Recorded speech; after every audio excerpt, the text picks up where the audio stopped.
In this video, I will show you how to create a pie on Trading 212.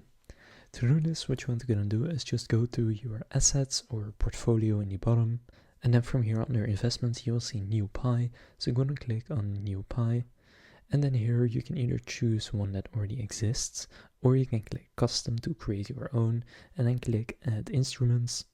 And then here just start adding in the instruments or the stocks or indexes that you want to add in. For example, if I want to have Apple in there, I can just click Apple and then add to pie. Then you can go back and add more, such as Nvidia, whatever you want to add, just gonna add it in. And then click on the blue next arrow. And then from here you can choose how much of each, and then here you can choose the value of each stock. So for example, if I want 40% Apple and then 60% Nvidia, I can just enter that right here. And if you have more, you can also make it, for example, 20 stocks with 5%. And then from there, click next.